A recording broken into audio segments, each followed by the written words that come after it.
Hello, this is Dr. Triple O, your host.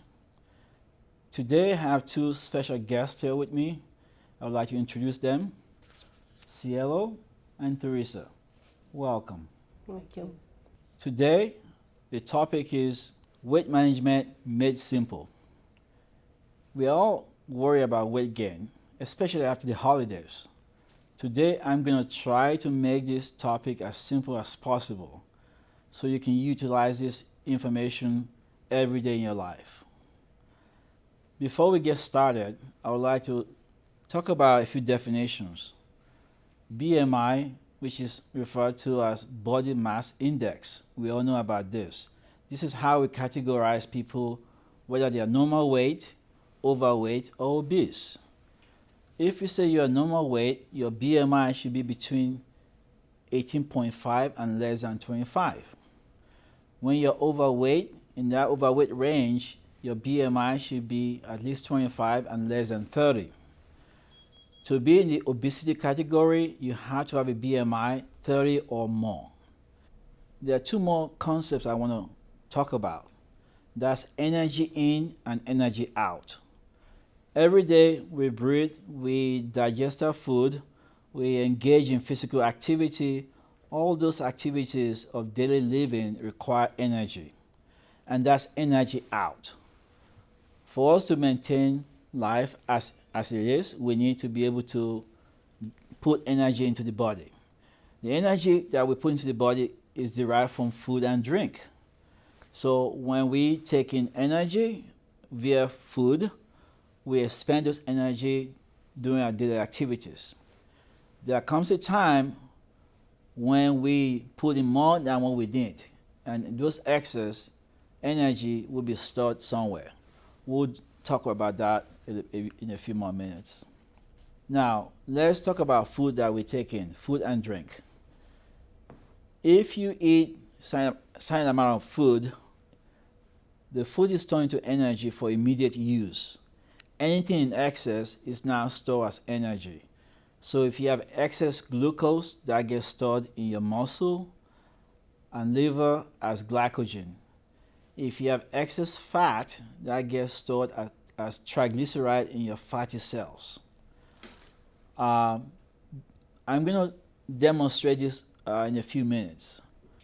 Before my demonstration, I like to say that the risk of developing overweight or obesity is determined by the types and the amount of food you consume, the amount of physical activity you engage in, the environment you live in, and the quality and the amount of sleep you get on a nightly basis.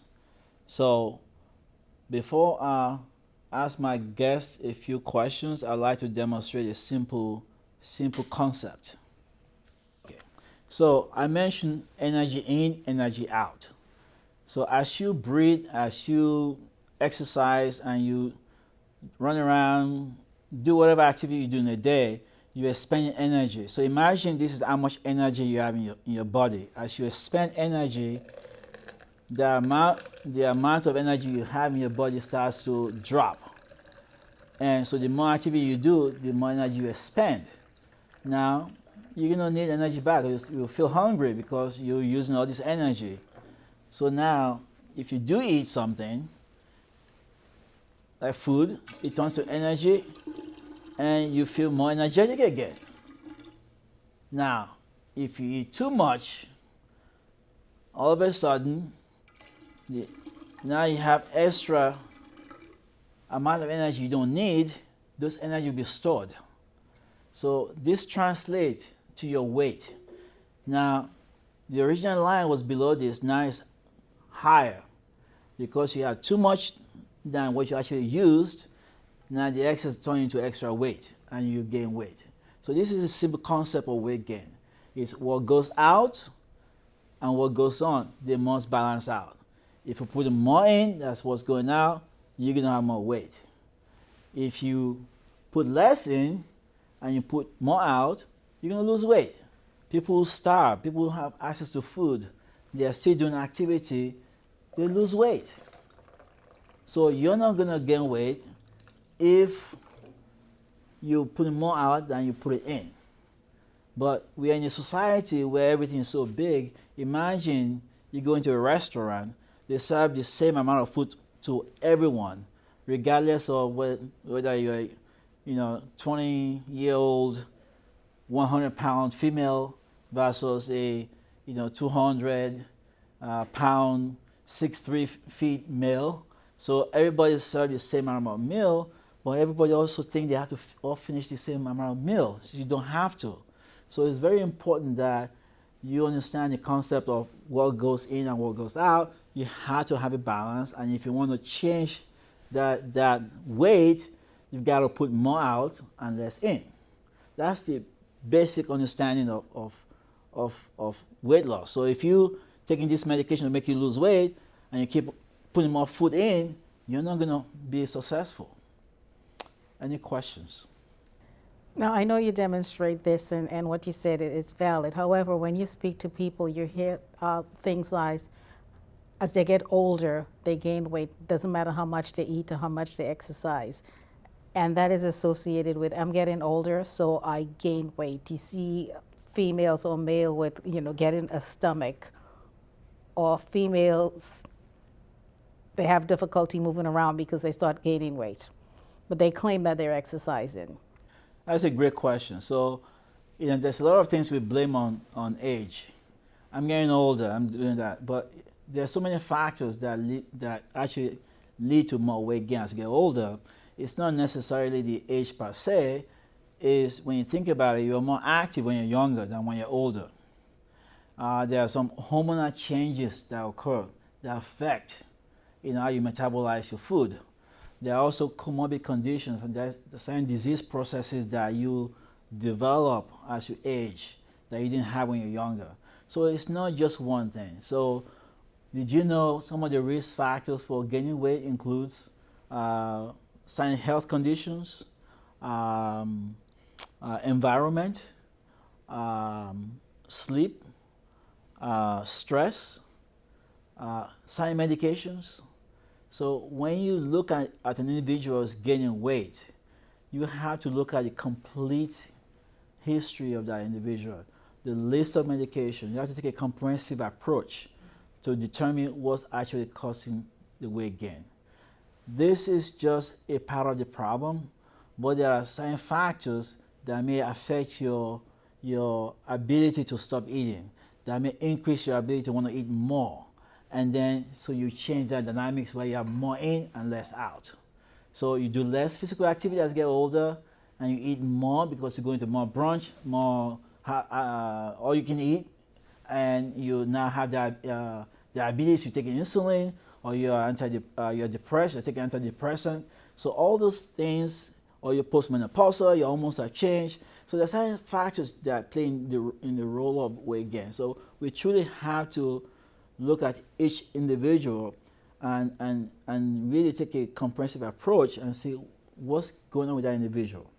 Because weight gain in one individual might be different from the next individual. So the factors that drive that weight gain could be totally different. But the underlying concept of weight gain is they are putting more in than less going out. Now, you mentioned medication. There are patients with hypothyroidism, and they gain a lot of weight, and they blame this because they're taking medication for hypothyroidism. Is that a myth, or someone who has hypothyroidism, there's no reason for them to gain weight if they're eating properly? Well, great question. So it's not, let's talk about food for a second. I call it the two Qs, quantity and quality. So it's not just about how much you eat, it's also about what you eat. So you gotta have good food and a small amount. So some people eat like small amount, but they eat bad quality food. So it's still just as bad as eating a lot of food. So it's gotta be good food and just enough of food. But if someone has hypothyroidism, the first question you have to ask yourself is that thyroid controlled? Are there other factors that's driving the weight gain? So it may be other things that are causing that weight gain, not necessarily the thyroid problem. Also look at other medications they're taking, how much activity that they're doing. So you really, it's really hard to pinpoint without really taking a full look at that individual and see what could be causing that weight gain. What foods should I be looking to eat so I make sure I'm getting a lot of unsaturated fats and not saturated fats? Okay, great question. So saturated fat is also something we need to have because it's in the meat that we eat. So, but you can't have more than 10% of your calories in a day from saturated fat. Correct, but how do I ensure that? Great question. So I'll mention the difference between saturated and unsaturated. That description might help a little bit. So saturated fat are fat that are solid at room temperature. Unsaturated fat tend to be liquid at room temperature. Now I'm going to give you examples of what those are.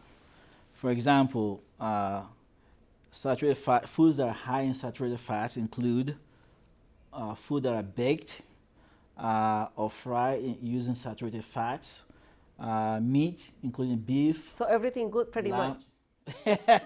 so to speak.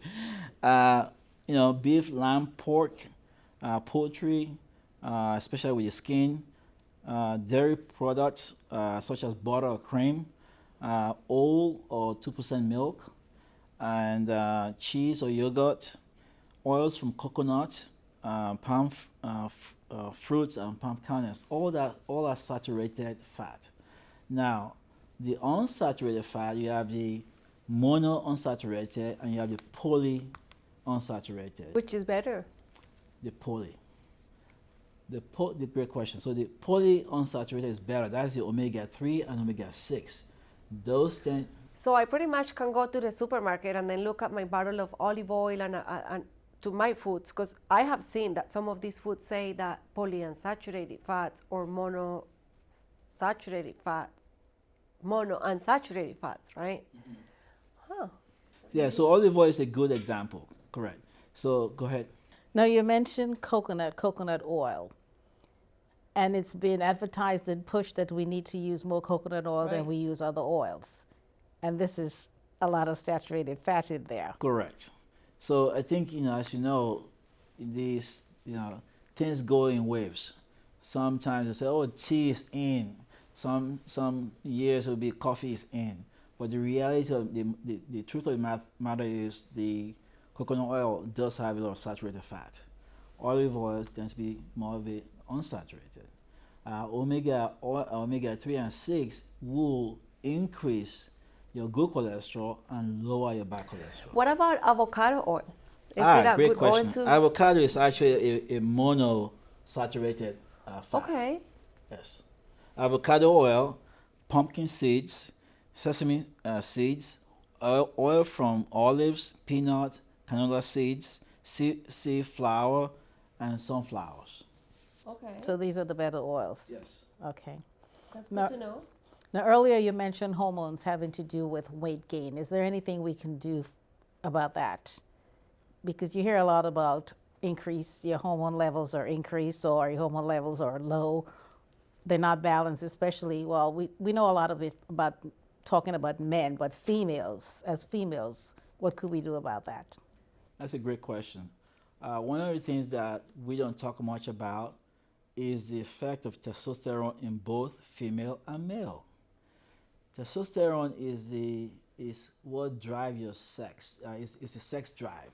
It also gives it that energy.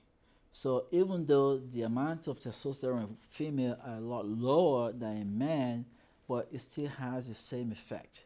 So women still need testosterone to give them that urge to go, to move, to want to be sexually active, just like in men. It's just that when we have a lot more of it, then we start being more lean muscle mass in men, which women don't want to do. So as you get older, sometimes women might need a little bit of testosterone to give them that energy to be more active so they can improve on their weight. And as women get into the menopausal stage, the hormones change. Everything changes. So sometimes you have to go in and be evaluated and see my estrogen level may be low. It may be affecting me in certain areas, and it may give me discomfort, vaginal discomfort, and I feel depressed about it. So it can be a chain reaction where one thing leads to other symptoms. So addressing your hormone level and really dealing with it is very important. And there's something you can do about it. There's hormone replacement therapy. You can have replacement hormone with testosterone. You can do the same thing with the estrogen. So, places you can go to and we can get this done. So that's something when we do our annual physical, we should ask our physician to order these tests so we could know what our hormone levels are. Absolutely. You should always be free to ask your doctor questions.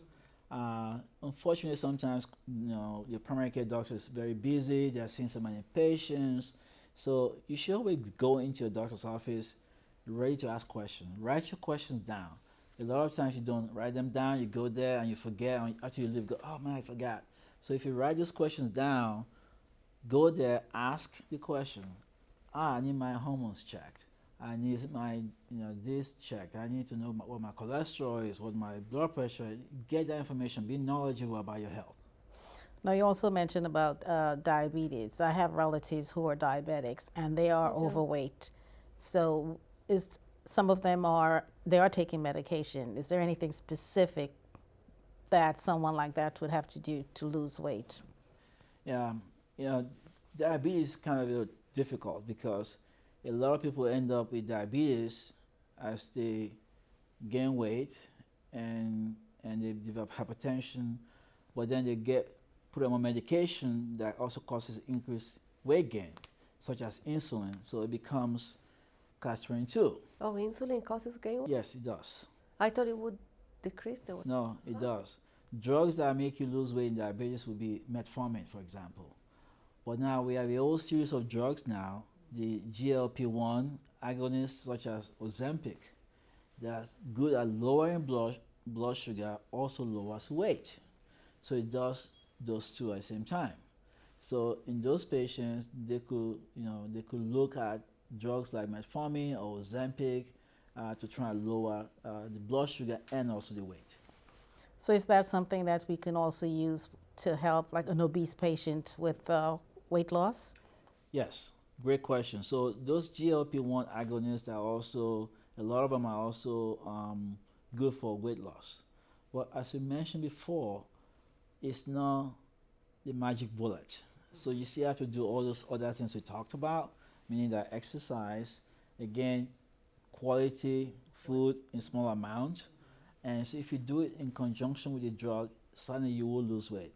The goal of weight management is not just to lose weight, but to maintain the weight after you lose it. Otherwise, you'll be spending so much money up and down, up and down. So you want to lose it and maintain it. It's more like a lifestyle change. Correct. So I don't like the word diet. You said it. That lifestyle change, I think, is the key. So if you make a meaningful change that can be lasting, you're going to have a lasting effect. If you make a short-term change, it's not going to be long-lasting, and you're just going to be wasting your money and time. Good to know. Any other questions that you may think about? Okay, we have people who I would term them, I'm not sure if that's the correct terminology, but they're obsessed with losing weight. They count calories, that they're gonna only have, let's say, 1,000 calories or less per day. They're in the gym twice a day, morning and evening, 7 days a week. They're skinny. Their bodies are really not in shape, but how do you treat people like that, or how do you educate them on the right things to do? That's a tough question. And I say it's a tough question because there is a mental component to this issue whereby that individual needs to probably see a psychologist or a psychiatrist to help deal with those, body image. People see body image based on environmental exposure, based on other factors in their life. So we, at one point in time, the image of beauty will be someone who's very, very thin. At some point in time, was more somebody that was more, a little bit more chubby. And so people can get to a point where they want to achieve this ideal body that's not really well defined, and they don't know when to stop. So that individual needs more than just counseling weight. They need to understand what's the mindset, what emotional things they're going through, what are the psychological issues that's going on. So they really need to see a psychologist or psychiatrist in addition to dealing with the weight. So that's something that the physician will have to recommend that they follow up with. Correct. Because there are people who are also obese who do not think there's a problem. It goes both ways. Now, earlier on, you mentioned the zip codes. And I know here we live in Florida, and certain areas are very affluent, and we have access to everything. There are areas here in Florida that the people living in certain areas have no access to a public supermarket or Winn-Dixie and so forth. And you find a lot of obesity, unhealthiness in those areas. In a physician office, seeing these patients, how could we educate them on what's correct, the proper way to eat, or meals for their kids? Yeah, it's a very important question. And I don't know if there's a simple answer to that question. Before I even answer that question, if you see, when you talk about meal planning, somebody is buying the meal and somebody is cooking the meal. So if there is no good supermarket in your area, you buy poor quality food and you bring it home.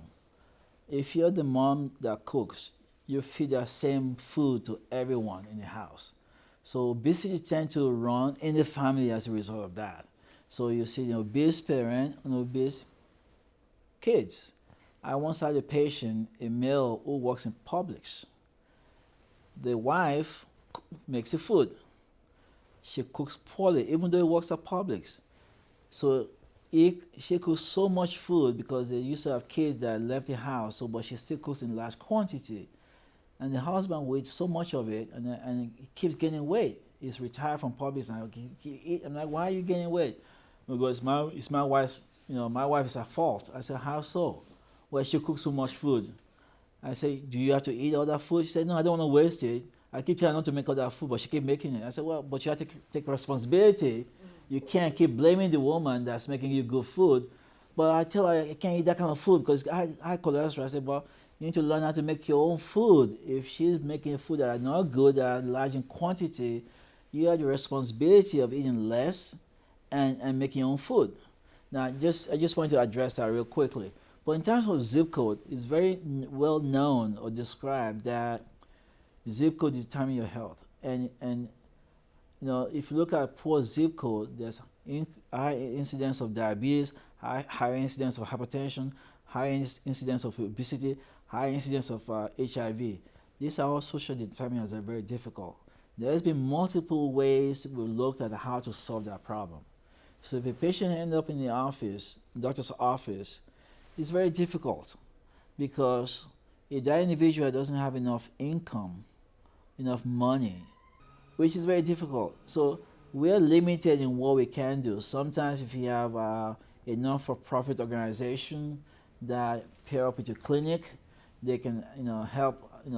I give those people access to good food, gift cards, so they can maybe go to Target or Walmart. Maybe they have some good food there. So it's very important that really we direct them or redirect them or connect them to resources that can help them really achieve their goal of reducing their weight. But it's a very complex question. Which is true, yeah. Is cooking better than eating out? That's a great question. So the question is, cooking at home better than going out? It should be. But there are some people who cook poorly at home too, just like we're talking about. If you live in a bad zip code and you have access to poor food, so you're cooking poorly at home. Now, ideally, if you have access to good food from a supermarket, you should be able to cook better at home. Home food should be better than food you eat outside. Most of the food you eat in restaurants are loaded in salt. They're not cooked for healthy reasons. They are cooked for taste. You don't know what type of oils they're using. Yeah, so they are trying to make the most profit out of the food. They are trying to make the food taste as good. So I think you have to be careful when you do go out, which restaurants you go. Be somewhat aware of what you kind of food you do order when you go out, because they can be bad for you if you have high blood pressure. They can be bad for you for your weight. So and you also make sure that you eat small portion, because some restaurants have a big portion, but you don't have to finish that portion. I always say one suggestion is to say when you go to a restaurant, they serve you a big portion. Ask for a to-go box, split that into half before you even begin to eat your food. That way it's off the table. Great. Good idea. Because once it's on the table, you're going to finish You're going to it. try and eat it. Now, one of the things that we didn't touch on, but is very popular among a lot of people, especially young people, intermittent fasting. What are your thoughts about intermittent fasting?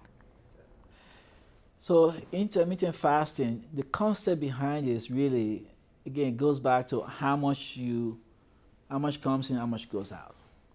And I think at the end of the day, it's really how much calories you put in. You can eat twice a day and still eat too much calories.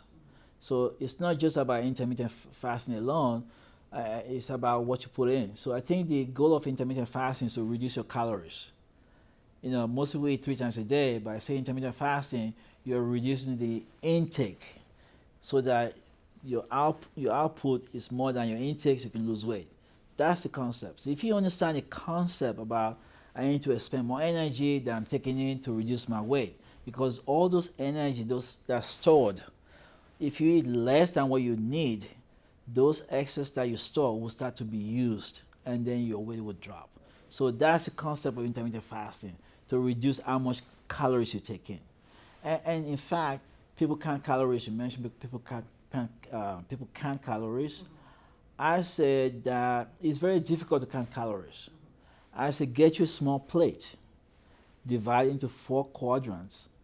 Put your protein, your carbohydrate, your veggies, something simple. If you have a big plate, stay within the inner rim and make it flat 4 quadrants. Make sure you're not putting too much. Put more veggies than more carbs. Very simple. A couple of nutritionists told me this years ago. We did a research where they point that out to me, and it was fascinating because not everybody is educated enough to know how to count calories. And it's too time consuming looking at the bottle, trying to figure. It's too complicated. Another thing that you hear from people that they only eat once a day. Is that advisable? Because you hear from some saying that they eat once a day, and other people may say, now you're shutting your metabolism down. Eating once a day is not good enough. You need to have small, frequent portion. That's a good question. I think that eating multiple times a day is a better option than just eating once a day. I mean, your body is not designed to work that way. But again, people do people use those tools because they want quick results. They want an answer right away. So even if it works temporarily, you can't do that every day for the rest of your life. So that's the thing. So those are dietary plans that people do. I'm going to skip a meal. I'm going to do it one time. Yes, it will work, temporarily, but you can't maintain it. And what happens is they go back to eating 3 times a day and light portion and then getting back. So you need to try something that you can sustain. So when you start doing it, you can maintain it. No, I think the bottom line here is just find what works that you can maintain. Just kind of like unlearn your lifestyle and learn a new one that's going to be healthy and work. And I think that's a great question. I think the one thing I want to mention is that if you're a smoker, it's hard to quit smoking because you hang around other smokers. So if you're obese and the friends you hang around are also obese or overweight, you need to do it together. You can't do it by yourself, because if they want to go out to eat, they go to a restaurant that might not be good for you, and you go with them, you end up eating something that they don't like. Or you go to their home, they serve you something that may not be good for you. So doing things together with your friends that you hang out with is very important because you can support each other. And one of the things I think that we need to understand and to have other people understand and teach them is eating less carbohydrates and sugar really is healthier to do. Because you have sometimes people are eating carbs and they're not sure exactly what carbohydrates is. It depends on the culture. You have to tell them. 2-3 cups of rice, and then they'll have sweet potatoes, a lot of carbohydrates on a plate and very little protein. And again, sodas, iced tea with sugar, a lot of sugar. So that in itself is helping people to understand you need to cut back on the sugar content, cut back on your carbohydrate content, increase your protein because you need that for muscle building to help.